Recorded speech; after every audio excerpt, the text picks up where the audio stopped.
du lundi continue avec Daniel Riolo, Pierre Ducrot et nos drôles de dames après l'Angleterre. En attendant l'Italie avec Simone Rovera, l'Allemagne avec David Lorto, place donc à l'Espagne. Jingle Fred Hermel.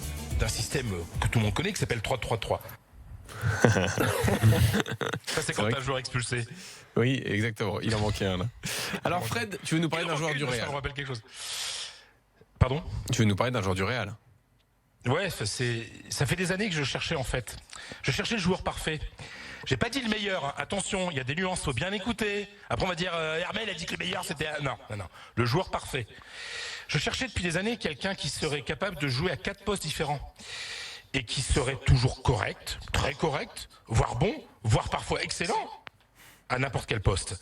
Un joueur qui a un comportement exemplaire dans le vestiaire, sur et en dehors du terrain, qui ne pleurnicherait jamais, qui ne se plaindrait jamais, qui n'irait pas frapper la porte de son président pour réclamer de l'argent, encore moins tous les 6 mois comme certains, si vous voyez ce que je veux dire. Un joueur en plus qui ne se blesserait jamais, c'est rare mais ça existe, oui, ce joueur il est comme ça. Un joueur qui, alors qu'il y a 2 ans avait reçu une grosse proposition d'un très bon club italien, où il aurait gagné beaucoup plus d'argent, est resté parce que son coach lui a dit « Je peux rien te promettre mon ami, mais j'ai besoin de toi ». Et puis il est resté. Un joueur qui pourrait mettre des doublés tel un grand attaquant, alors que c'est pas du tout son poste. Un joueur qui finalement cette saison serait le 2e le plus utilisé par son coach, toute compétition confondue. Un joueur qui en plus... dont le transfert aurait coûté 0 €, même 0 pesetas.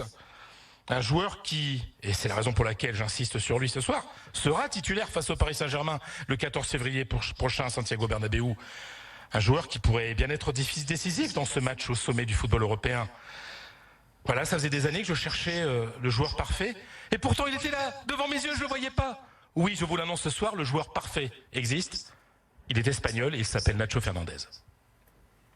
Ah oui. Ah ouais. Jusqu'à ce que Tout tu parles, ça Fred, là, le suspense, le machin. Vous faut pas m'interrompre, ça fait 2 jours que je bosse. La formule, le machin, tout ça pour Nacho Fromage. Bah ouais. Et moi, je l'avais vu et je me disais mais c'est pas possible. Ah non mais j'étais là, J'ai pas dit le meilleur joueur, j'ai dit le joueur je parfait. retenais la baffe qui était en train de me couler des lèvres. Là, la bouche ouverte. Moi j'ai vu la tête de Daniel là, il était à bloc. Oh merde. Et déception. Bah non mais pourquoi après Ceci dit, c'est un très bon joueur. Alors Fred, ce soir je te l'annonce. Tous les arguments. Je ne te laisserai plus jamais sans tout couper. Ouais, super, ça va te faire plaisir. Mais non, mais ce mec, il va être titulaire face à Neymar. C'est lui qui sera latéral gauche du Real face au PSG. Puisque bien sûr vous le savez que latéral gauche, ah oui droit, latéral droit parce que Marcelo sera bien là, mais c'est Carvajal qui est suspendu.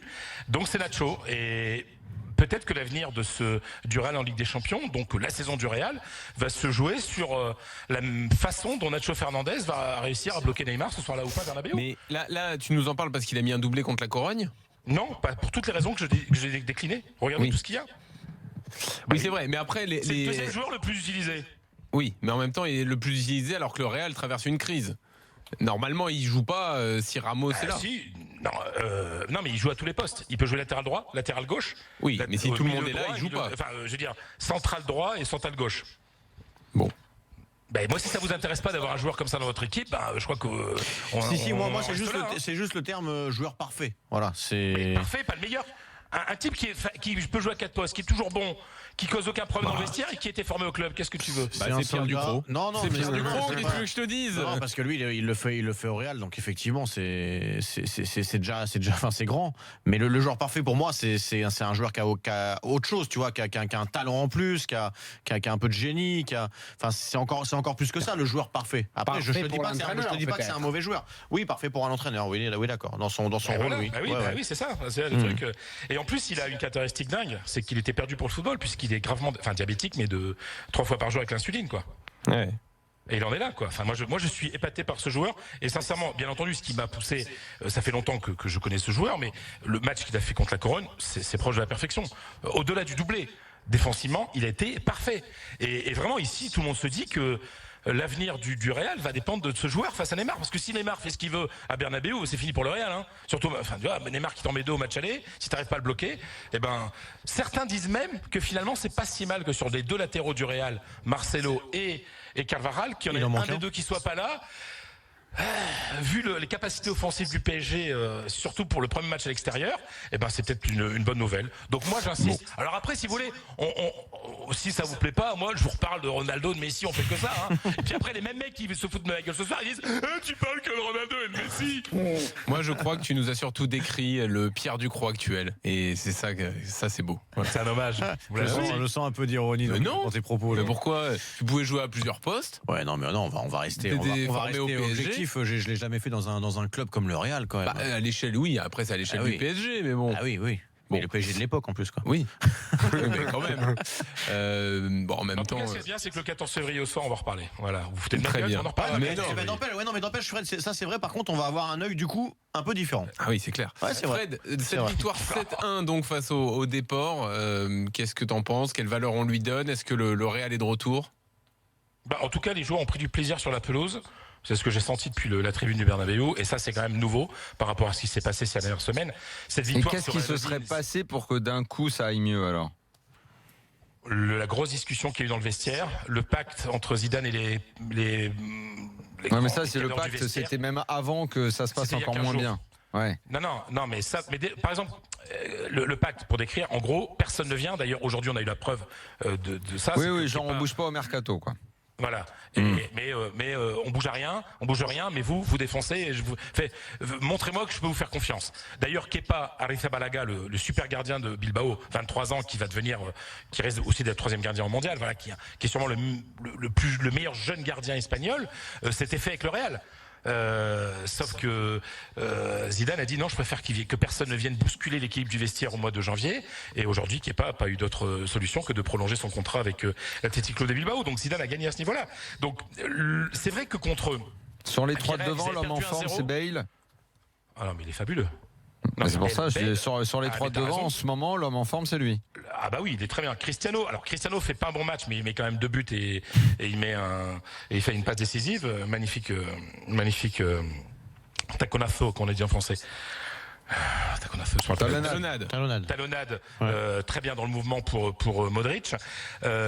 Cristiano Ronaldo fait la gueule par rapport à son salaire, ça on l'a déjà expliqué. Mais sur le terrain, ça va un petit peu mieux. Bale est d'une puissance physique. Les 2 buts qu'il marque, le but là, le but du gauche là, frappe enroulée dans la lucarne, magnifique. Et puis il y a un très bon but de la tête aussi. Donc Bale. Après hier soir j'ai vu un petit peu le PSG et Kurzawa, je me dis bon, ça peut faire mal aussi. Oui, non, il vaut mieux pas que tu regardes là. Il vaut mieux pas que tu regardes ça. Ça vaut mieux pas regarder. J'étais en train je voulais te poser une question. Ah oui, et les deux Espagnols, ils en sont où là? Isco, Asensio, on en parle moins en ce moment. Parce que maintenant ils vont retourner dans et voilà, maintenant c'est les matchs importants, maintenant c'est le 4-3-3 habituel, et puis Isco il va rentrer, il va être sur le banc, voilà, c'est tout, parce que mais quand même quoi, quand il joue il est extraordinaire quoi. Il ralentit le jeu quand même. Tu sais que les deux. Attends, t'étais le premier à nous dire qu'il était fabuleux, que c'était le meilleur joueur espagnol. C'était le meilleur joueur espagnol en début de saison. Non, mais c'est début de saison. Que c'était le meilleur joueur espagnol, tout joueur confondu. C'était le meilleur. Non, en début de saison, c'était. Il ralentit pas le jeu. Isco, il ralentit pas le jeu. Mais laisse-moi t'expliquer.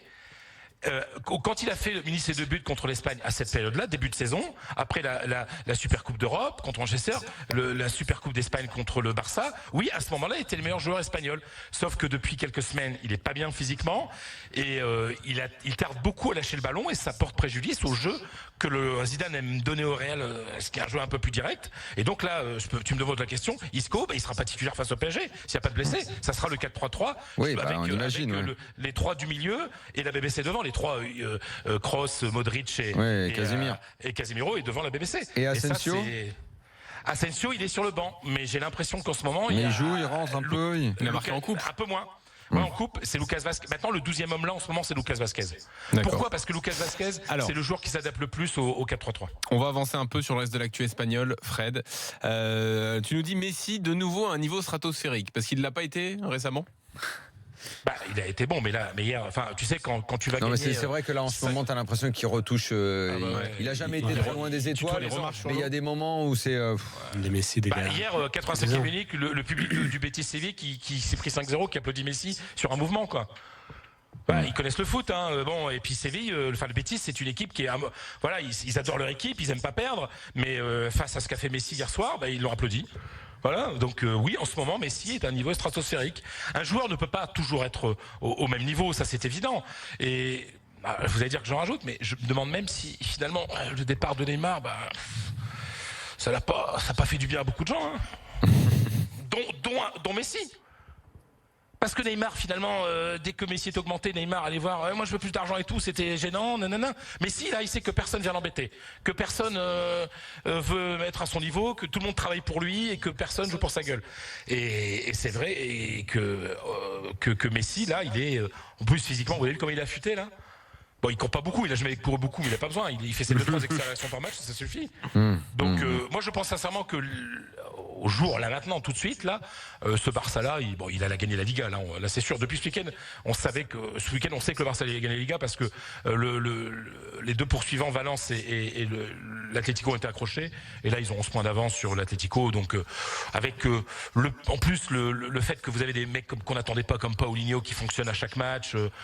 Voilà, Coutinho qui va bientôt être là, il commence à s'entraîner avec l'équipe. Bon, voilà, ça va fonctionner.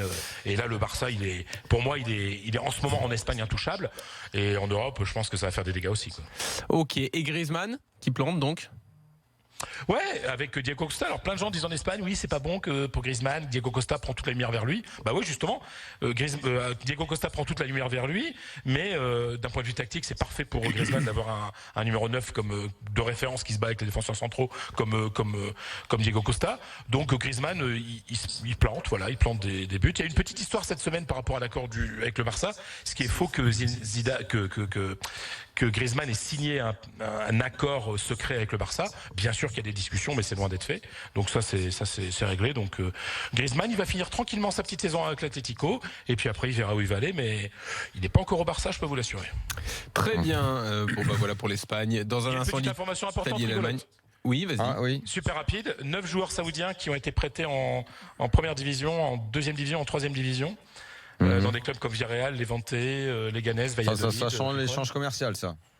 Complètement. Mais l'échange marchandises. Après, les Saoudiens qui envoient leurs jeunes joueurs dans des de meilleures écoles, donc des écoles de foot en Espagne, c'est pas mal, quoi. Et puis vous savez, vu Ils sont les sélectionnés relations, comment c'est les meilleurs Saoudiens là-bas au pays, dans le championnat pro. C'est les Saoudiens qui, on sait pas, mais ils ont payé. Il ils ont sait payé pas. pour que les joueurs, voilà. Savoir si les Saoudiens ils sont bons ou pas, ceux qui sont arrivés là. Non, on les ça, connaît je peux pas vous dire. difficilement Je suis quand pas même, un les joueurs grand saoudiens. Est-ce que c'est les meilleurs là-bas Est-ce qu'il y a un Non, spécialiste en football saoudien? Il y a de bons joueurs, il y a notamment de très bons jeunes. Oui, il qui peut y avoir sont des bons, en bien deuxième sûr qu'il peut y en division. avoir des bons. Voilà, et l'idée c'est de les faire progresser, mais en plus c'est pour la Liga, ça offre une visibilité intéressante dans des pays où on aime beaucoup la Liga, dans tout le golfe Persique.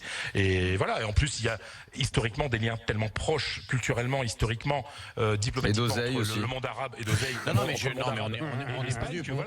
On n'est pas dupe, on sait que. À une époque en bien. Italie, ils ont bien fait jouer le fils de Kadhafi. Ouais, T'en souviens de ça? n'est pas dupe, on sait bien qu'il y a un intérêt derrière commercial. Odin, il mais en était même nul en temps, plus, le fils de si derrière Kadhafi, cet hein. intérêt Mais là, commercial, tu peux. en même temps. Ouais, j'avais commencé avant. Je vais finir. On n'est pas dupe, on sait très bien qu'il y a un intérêt financier derrière, un intérêt commercial, mais en même temps, ça c'est des pays où il peut aussi y avoir des bons joueurs. Pourquoi ne pas en profiter? Et ils vont progresser en s'entraînant aux bien côtés sûr. de très bons joueurs comme les Espagnols, et même dans les petits clubs, vous savez, les centres de formation sont tellement bons qu'ils vont progresser. Après, ça rapporte de l'argent à la Liga, on va pas être dupe. Mais je parle de ça parce qu'il y en a 9. Oui, non, mais principalement. On pense que le meilleur joueur saoudien de l'histoire reste Al Jaber. Ah oui. Non mais Daniel, moi je crois beaucoup. Il y a pas de zone blanche dans le monde où il peut pas y avoir de bons footballeurs. Bien sûr. Donc, à un moment donné, il faut qu'ils aient appris depuis qu'ils sont petits. C'est pour ça que je demandais la sélection qui avait été faite à la base, parce que ça m'intéressait de savoir comment ces gens-là avaient été sélectionnés, si c'était juste au hasard. C'est de faire progresser. C'est de faire progresser. Et puis j'insiste, c'est pas l'Espagne a été colonisée par les Arabes pendant 7 siècles. Il y a des liens très proches. La langue espagnole est plein de mots arabes. La jota, ça vient de l'arabe. Donc voilà, il y a un lien qui est pas incroyable. Oui, enfin là, ce que tu dis, c'est un peu délirant, Fred. Ça n'a aucun rapport. Merci. Je veux bien. Mais sors-nous, mets la culture à toutes les sauces si t'as envie. Mais là, c'est du business, c'est basta. Arrête un peu parce que là, t'es ridicule. Si tu savais qu'il y a des relations diplomatiques extrêmement étroites entre la famille royale saoudienne et la famille royale espagnole, oui, c'est du business, mais du business qui est logique. Mais je t'ai dit que c'était qu'en plus la Liga le dit pas, mais que la Liga prend des thunes et que les clubs prennent des thunes. C'est comme si par exemple, moi j'envoie un. Mais il y a pas de mal à faire du business, Fred. Cherche pas des trucs. Mais surtout toi, c'est pas sale, c'est vraiment pas sale l'argent. Moi, je voulais citer Al Deaya, qui était le gardien de but. Non, moi je connaissais que Al Jaber. Moi, je voulais était là, France-Arabie Saoudite 98. Il avait un très joli jogging. Al Jaber n'était plus là déjà. C'était un joueur qui était là, je crois. Oui, il était là. C'était un joueur qui a marqué l'un des plus beaux buts de l'histoire de la Coupe du Monde, qui est Saïd El Ouaïran. Le but contre la Belgique en 94. Ah, c'était pas Al Jaber? Non, c'était Al Ouaïran. Comme j'en connais pas, comme je connais qu'un, je le remettais à toutes les autres. Ouais, évidemment, celui très bon en foot saoudien. Non, mais c'est le but, je m'en souviens très bien contre la Belgique. Il fait un énorme slalom et tout. Ouais, bien sûr. C'est un but à la Wea. Super but. Je pensais pas que cette info Arabie Saoudite allait affoler à ce point l'after. Mais bon, c'est comme ça. Parfois, l'after est imprévisible. Dans un instant, l'Allemagne et l'Italie dans les avis tranchés des drôles de dames. La Lazio au programme, c'est l'avis tranché de Simone Rovera. À tout de suite.